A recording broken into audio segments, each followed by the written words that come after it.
15 अगस्त 1947 भारत गुलामी की जंजीरों से आजाद हुआ। लगभग 1.5 सदी से ज्यादा वक्त तक अंग्रेजों के खिलाफ संघर्ष करने के बाद जो आजादी हमें मिली, उसमें कितने ही आजादी के मतवालों ने अपने प्राणों की आहुति दी। इनमें बहुत से गुमनाम नायक भी शामिल हैं। इस स्वतंत्रता संग्राम में महिलाओं ने भी पुरुषों के साथ कंधे से कंधा मिलाकर आजादी की जंग भी लड़ी और अपने प्राण न्यौछावर करने से भी पीछे नहीं हटी। भारत की आजादी की संघर्ष गाथा महिला सेनानियों के महत्वपूर्ण योगदान का उल्लेख किए बिना अधूरी है। भारत की कितनी ही वीरांगनाओं ने ब्रिटिश शासन के खिलाफ आवाज उठाई, तलवार भी उठाई, अंग्रेजी सेनाओं के दांत खट्टे किए, तो कितनी ही साधारण परिवारों की महिलाएं सड़कों पर उतरी, जुलूसों का नेतृत्व किया, प्रदर्शन किए, धरने दिए, जेल गई, देश के लिए प्रताड़ना सहकर भी पीछे नहीं हटी। इन महिलाओं में गजब का साहस और प्रखर देशभक्ति थी। ऐसी ही वीरांगनाओं की बात होगी आज इस कार्यक्रम में। आपके साथ मैं हूं ममता चोपड़ा।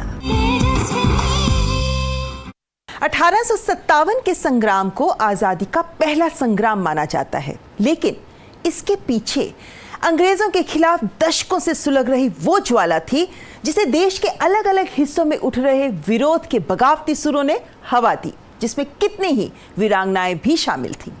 ये विरोध के सुर 18वीं शताब्दी के अंत और 19वीं शताब्दी के शुरू में ही मुखर होने लगे थे और इनमें महिला शासकों और उनकी सेनाओं की आवाज स्पष्ट थी।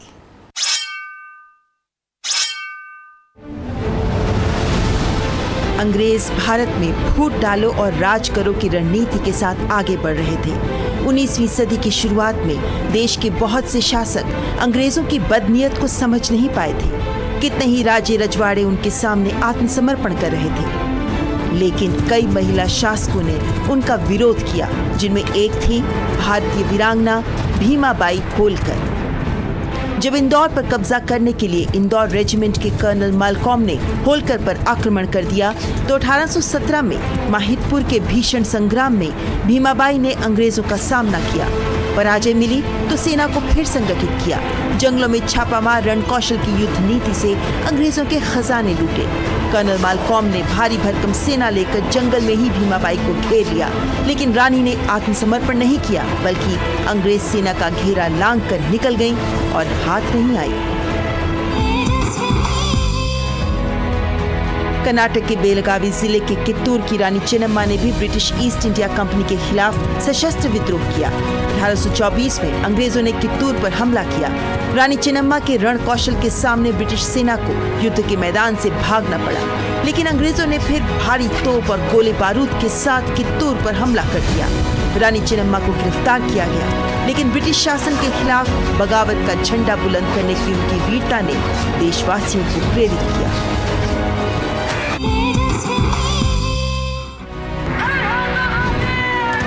प्रथम स्वाधीनता संग्राम की नायिका झांसी की रानी लक्ष्मीबाई ने अंतिम सांस तक अंग्रेजों के विरुद्ध अपनी जंग जारी रखी।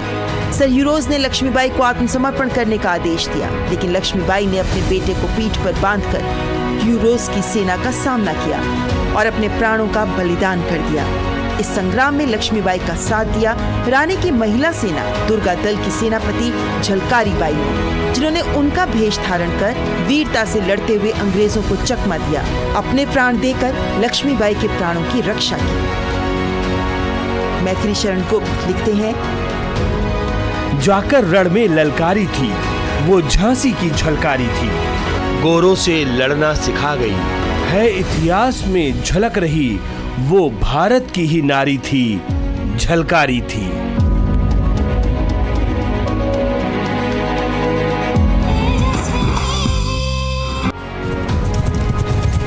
1857 की क्रांति में अवध की क्रांतिकारी रानी बेगम हजरत महल ने लखनऊ में क्रांति का नेतृत्व किया। आलमबाग की लड़ाई के दौरान अपने जाबाज सिपाहियों के साथ दिन रात युद्ध किया। पराजय के बाद अवध के देहात में चली गई और वहां भी क्रांति की चिंगारी सुलगाती रही। उनके सैनिक दल में तमाम महिलाएं शामिल थी, जिन्होंने अंग्रेजों से जमकर लोहा लिया।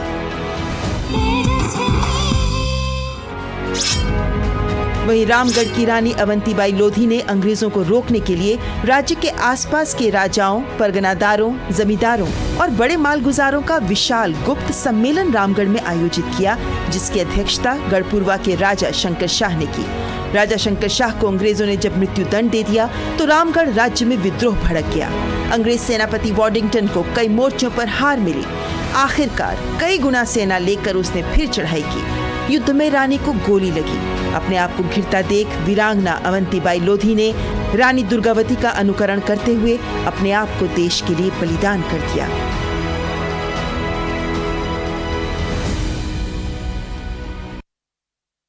वीरांगनाओं में दो कैटेगरी थी। एक तो जो राज्य सत्ता से संबंधित थी, जिनका राज्य था, साम्राज्य था, अपने साम्राज्य को बचाने के लिए उन्होंने युद्ध किया। उसी समय साधारण परिवारों से लोग आए। मालाबार की एक अम्मा चेरियन थी जो काफी क्रांतिकारी महिला थी। गांधी जी ने उन्हें रानी लक्ष्मीबाई की उपाधि दी। प्रेरणा स्रोत का क्या स्वरूप होता है, आप इसको समझने की यूं कोशिश कीजिए कि सुभाष चंद्र बोस ने लगभग, आप समझिए कि 90 वर्षों बाद एक वो रानी झांसी रेजिमेंट की स्थापना करते हैं। और रानी झांसी रेजिमेंट कहाँ से नाम वो देते हैं, रानी लक्ष्मीबाई से प्रेरणा आती है। भारत के स्वतंत्रता आंदोलन में शामिल स्वतंत्रता सेनानियों में हर वर्ग ने अहम भूमिका निभाई थी। इनमें दलित, बहुजन, आदिवासी महिला सेनानियों की बात करना भी बेहद जरूरी है, क्योंकि ये सभी महिलाएं उन समुदायों से ताल्लुक रखती थीं जिन्हें सामाजिक और आर्थिक रूप से कभी बराबरी के अधिकार नहीं मिले। लेकिन चाहे वो सामाजिक बेड़ियां हो या फिर अंग्रेजों की सत्ता, इन महिलाओं ने हर दमनकारी व्यवस्था से आजाद होने का हौसला दिखाया। अंग्रेजी हुकूमत के विरोध ने वर्गों, जातियों का भेद मिटा दिया था।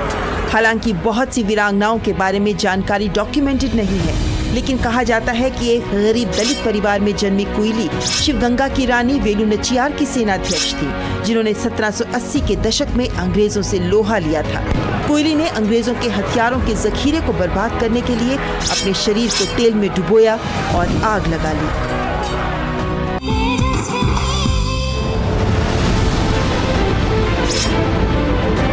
शहीद वीरांगना उदा देवी पासी वो मर्दानी थी जिसने लखनऊ के सिकंदर बाग में ब्रिटिश सेना को मुंहतोड़ जवाब दिया। 1857 की क्रांति में अकेले ही 36 अंग्रेजों को मौत के घाट उतार दिया। इस क्रांति के दौरान उन्होंने बेगम हजरत महल की मदद से दलित वीरांगनाओं की एक अलग बटालियन तैयार की। 16 नवंबर 1857 को सार्जेंट कार्विन कैम्पबेल की अगुवाई में ब्रिटिश सेना ने लखनऊ के सिकंदर बाग में ठहरे हुए भारतीय सैनिकों पर हमला बोल दिया। ऐसे में उदा देवी ने ब्रिटिश सैनिकों को सिकंदर बाग में तब तक प्रवेश नहीं करने दिया जब तक कि उनका गोला बारूद समाप्त नहीं हो गया और वो वीर गति को प्राप्त हो गई। 20वीं शताब्दी तक आते आते भारतीय समाज में अंग्रेजों के खिलाफ बगावत कई पड़ाव पार कर चुकी थी। महात्मा गांधी समेत कितने ही नेताओं के नेतृत्व में इस संग्राम को दिशा भी मिली और आम जन को आजादी की जंग से जुड़ने का हौसला भी मिला। सामान्य घरों की महिलाएं भी घर परिवार और समाज की परवाह किए बिना अपनी जिंदगी देश और देशवासियों के लिए समर्पित करने को प्रतिबद्ध दिखीं, जिन्होंने न सिर्फ अपने हक की लड़ाई लड़ी बल्कि अंग्रेजों की हुकूमत का भी जमकर विरोध किया।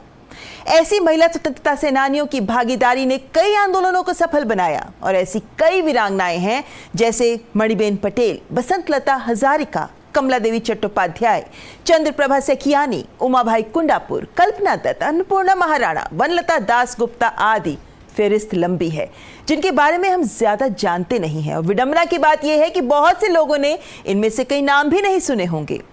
कई स्वतंत्रता सेनानियों की तो तस्वीरें भी उपलब्ध नहीं हैं, लेकिन इन्होंने देश की आजादी के साथ साथ स्त्रियों के अधिकारों की भी लड़ाई लड़ी। आजादी की लड़ाई में पुरुषों के साथ साथ महिलाएं भी बढ़ चढ़कर हिस्सा ले रही थी। केरल में भी एक युवती अकम्मा चेरियन ने शिक्षण छोड़ अंग्रेजों के विरुद्ध जंगे आजादी के लिए शंखनाद कर दिया।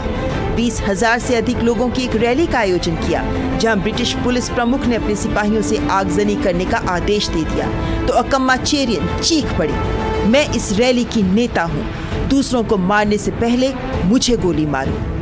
उनके इन साहसिक शब्दों ने पुलिस को अपना आदेश वापस लेने के लिए मजबूर कर दिया और ये सुनकर महात्मा गांधी ने उन्हें नाम दिया त्रावणकोर की झांसी की रानी। ऐसी ही क्रांतिकारी महिला थी पश्चिम बंगाल के मिदनापुर की मातंगिनी हाजरा, जो अंग्रेजों के खिलाफ होने वाले हर कार्यक्रम में भाग लेती थी। कितनी ही बार जेल गई, लाठियां खाई। 61 वर्ष की उम्र में वो सविनय अवज्ञा आंदोलन में भाग लेने के कारण जेल भी गई। बढ़ती उम्र, कमजोर शरीर के बावजूद मातंगिनी हाजरा ने 6000 प्रदर्शनकारियों का नेतृत्व करते हुए तामलुक पुलिस स्टेशन की ओर मार्च किया। वंदे मातरम के नारे के साथ साथ हाथ में तिरंगा थामे मातंगिनी हाजरा आगे बढ़ती रही। गोलियों से छलनी होने के बाद भी उन्होंने तिरंगे को झुकने नहीं दिया और देश की आज़ादी के लिए अपनी जान न्यौछावर कर दी। उम्र के बावजूद उनके बुलंद हौसलों को देखते हुए सब उनको बूढ़ी गांधी कहते थे। बंगाल का जब पार्टीशन हुआ तो ये स्वदेशी मूवमेंट की जो शुरुआत होती है बंगाल पार्टीशन से, तो जो स्वदेशी मूवमेंट की जो शुरुआत होती है, तो बंगाल पार्टीशन एक बहुत बड़ी चीज था। तो ये कुछ मूवमेंट्स ऐसे थे ब्रिटिशर्स के कि जिसने जनमानस को प्रभावित किया। तो उसमें कोई खाली पॉलिटिकल लीडर्स नहीं अफेक्ट हो रहे थे। जब जनमानस उससे अफेक्ट होने लगे तो उन्होंने उसके खिलाफ विरोध शुरू किया। बंगाल रीजन में भी, महाराष्ट्र में भी बहुत सी महिलाएं ऐसी थी जो खुद महिलाओं को नेशनलिस्ट एक्टिविटीज के लिए प्रेरित कर रही थी। ऐसी बहुत सारी ऑर्गेनाइजेशंस के नाम हमको मिलते हैं हर रीजन में, जहां महिलाएं जो हैं वो खुद जो है नेशनल एक्टिविटीज में पार्ट ले रही थी, रेवोल्यूशनरी एक्टिविटीज में पार्ट ले रही थी और दूसरी महिलाओं को भी उसके लिए प्रेरित किया जा रहा था। जैसे कि स्वर्ण देवी की लड़की सरला देवी घोषाल जो है, उनका बहुत बड़ा नाम आता है। उन्होंने सखा समिति ऑर्गेनाइजेशन फॉर्म की। उन्होंने एक ऐसी ऑर्गेनाइजेशन भी फॉर्म की जिसमें वो मार्शल आर्ट जो है वो पुरुषों को सिखाती थी। बाकायदा उन्होंने इस तरह के अखाड़े बनाए जिसमें पुरुष लोग भी सीखते थे। नेताजी सुभाष चंद्र बोस ने आजादी की लड़ाई में महिलाओं की भागीदारी के लिए तैयार की झांसी की रानी रेजिमेंट, जिसकी कप्तान थी लक्ष्मी सहगल।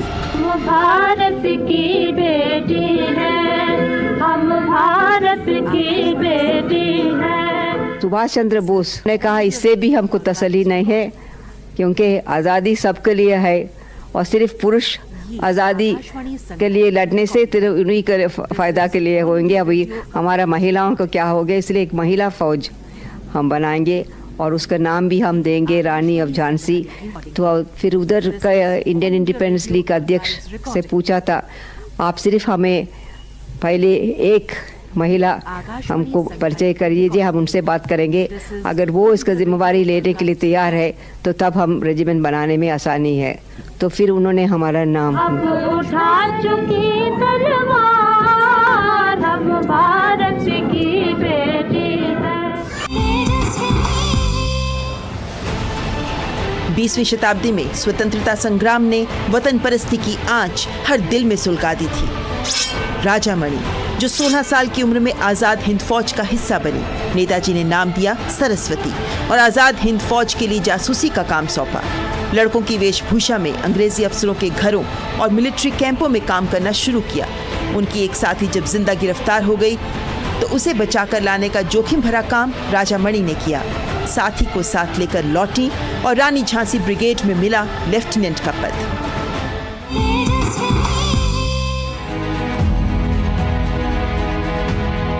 भारत की आजादी के क्रांतिकारी इतिहास की सबसे युवा क्रांतिकारियों में नाम आता है बंगाल की शांति घोष और सुनीति चौधरी का, जिन्होंने अमर बलिदानी भगत सिंह की फांसी का बदला लेने के लिए 14 दिसंबर 1931 को त्रिपुरा के कोमिल्ला के जिला मजिस्ट्रेट CGV स्टीवन पर ताबड़तोड़ गोलियां बरसा दी। तब ये लड़कियां केवल 14 साल की थीं और इन्हें आजीवन कारावास की सजा मिली। जब Indian national movement, Indian Congress आई 1885 में, उन लोगों ने जब अपना प्रोग्राम रखा तो वही ना लिंग का भेद था, ना जाति का भेद था, ना धर्म का। उसमें फ्रीडम था, वो सबके लिए था, इक्वालिटी सबके लिए, सोशल जस्टिस सबके लिए। काफी जो बदलाव आया वो गांधी जी के आने से आया। गांधी जी ने एक तरह का जिस तरह से उन्होंने मूवमेंट को एक बृहद बनाया, उसको एक्सपैंड किया और उस एक्सपेंशन में आम जनता तक वो ले गए स्वतंत्रता संग्राम की विचारधाराओं को। जब हम लोग कुछ जगहों पे रिसर्च में इंटरव्यूज लिए तो ऐसे जो कुछ राजपूत फैमिलीज, ब्राह्मणों के परिवार, कंजर्वेटिव मुस्लिम फैमिलीज, जिनकी औरतें कभी अपने बरामदे तक नहीं पहुंची थी, उन लोगों ने पार्टिसिपेट किया सत्याग्रह आंदोलनों में, सिविल डिसोबीडियंस और इसमें। और उन्होंने ये बताया इंटरव्यू में, कहा कि हम लोगों की सास, हम लोगों के हस्बैंड सब कहते थे गांधी जी का आंदोलन है, हमको कोई चिंता नहीं है, आप लोग जाइए। युवा सेनानियों में एक जांबाज सेनानी थी उषा मेहता। महज 8 साल की उम्र में उषा मेहता साइमन कमीशन के विरोध में आयोजित साइमन वापस जाओ आंदोलन का हिस्सा बनी।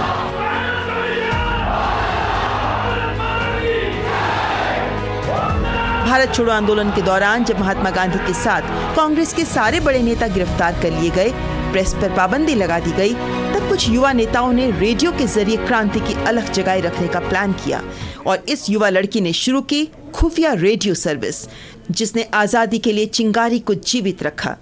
Immediately the call was given by Mahatma Gandhi to do or die.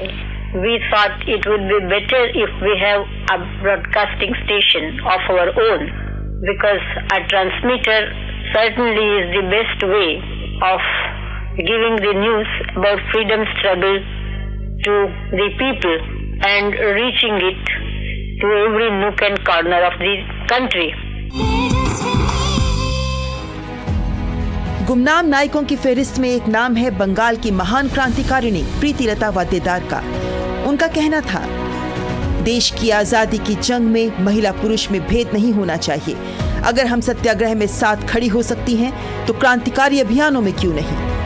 Pritilata ने अपनी बुद्धिमता, रणनीति और प्रयासों से शस्त्रागार छापे, टेलीग्राफ कार्यालय, रेलवे लाइनों पर हमला करने और चटगांव के विद्रोह को सफल बनाने में मदद की। सितंबर 1932 को मात्र 21 साल की उम्र में ही 40 क्रांतिकारियों का नेतृत्व करते हुए पुरुष का वेश धारण कर यूरोपियन क्लब पर हमला बोल दिया। हमले में घायल होने पर अंग्रेजों के हाथ न आने के लिए उन्होंने जहर खाकर अपने प्राण देश पर बलिदान कर दिए। गांधी जी ने जो ऑल इंडिया लेवल पे जो बातें की, जो आश्रम उन्होंने बनाए और जिस तरह से मूल्य पे आधारित सीधी छोटी छोटी चीजें, साधारण चीजें, नमक का बनाना, नमक लॉ का तोड़ना, खादी का, और ये बहुत साधारण सिंपल भाषा, प्रभात फेरी, गाने, इन सब से इसका प्रचार किया। और जगह जगह पे, तालुके लेवल पे, तहसील लेवल पे जो कांग्रेस के संगठन थे, उन लोगों ने काम किया और इससे स्कूल बालिकाएं, बालक लोग इससे प्रेरित हुए। वो माहौल ही उन्होंने एक आंदोलन का, एक आजादी का जो जज्बा पैदा किया। देश के हर कोने में आजादी की अलग जगी थी। पूर्वोत्तर में भी इसे कई क्रांतिकारियों ने आगे बढ़ाया, जिनमें एक थी मणिपुर के तमेंगलोंग जिले के नुंगकाओ गांव की रानी गाइदिनलिउ, जिन्होंने मात्र 13 साल की उम्र में ब्रिटिश सरकार और उनकी नीतियों के विरुद्ध अभियान चलाया। गाइदिनलिउ 1927 में अपने चचेरे भाई जादोनांग द्वारा शुरू किए गए हेरेका आंदोलन में शामिल हो गईं, जिसका लक्ष्य था गोरों को हम पर हुकूमत नहीं करनी चाहिए। लेकिन अंग्रेजों ने जादोनांग को फांसी दे दी, जिसके बाद इस आंदोलन को आगे बढ़ाया गाइदिनलिउ ने और उत्तर पूर्व के लोगों को ब्रिटिश राज के खिलाफ विद्रोह करने के लिए प्रेरित किया। और ये विद्रोह पूर्वोत्तर का असहयोग आंदोलन कहलाया। उन्होंने अंग्रेजों के खिलाफ कई छापामार युद्ध रणनीति का नेतृत्व किया। 17 अक्टूबर 1932 को गाइदिनलिउ को कैप्टन मैकडॉनल्ड ने पकड़ लिया। 17 साल की उम्र में रानी गाइदिनलिउ को 14 साल की जेल हुई और आजादी के बाद ही उनकी रिहाई हुई। और देश की महिलाओं ने आजादी की जंग के हर पड़ाव पर यह साबित कर दिया कि वो वीरांगनाएं हैं जो देश के लिए हर जोखिम उठाने को तैयार हैं। लेकिन कितनी ही महिलाएं ऐसे भी हैं जिन्होंने पर्दे के पीछे रहकर कार्य किया, जैसे महात्मा गांधी की पत्नी कस्तूरबा गांधी, जिन्हें सब बा कहकर बुलाते थे।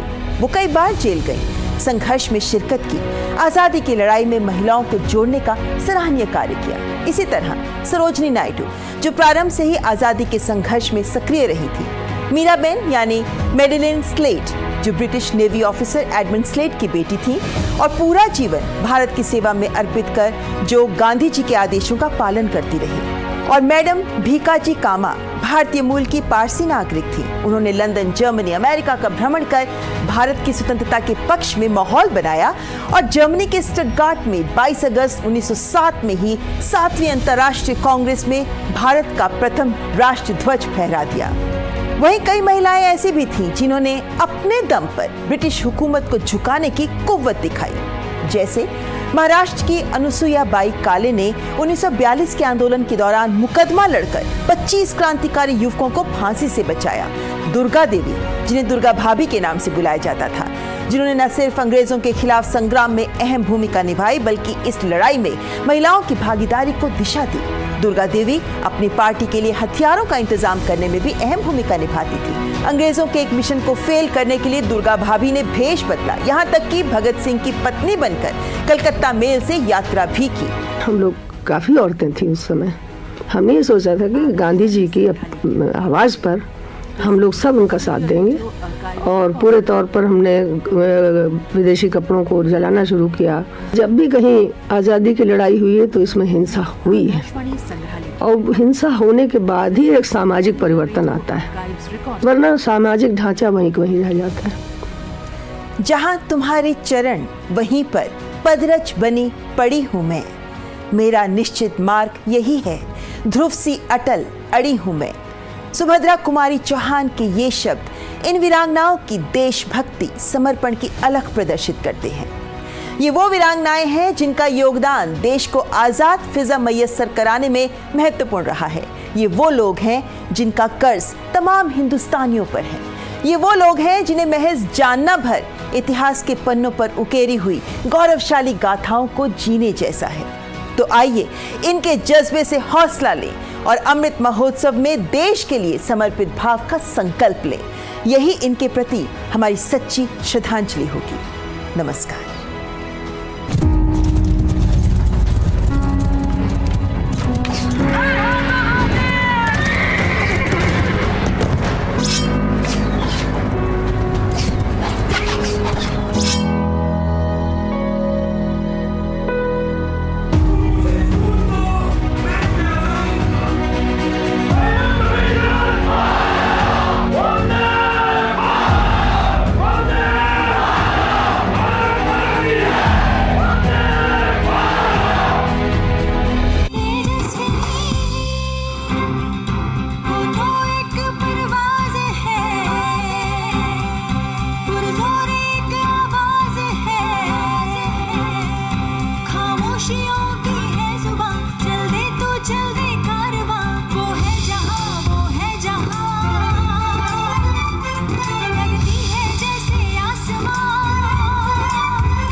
तेजस्विनी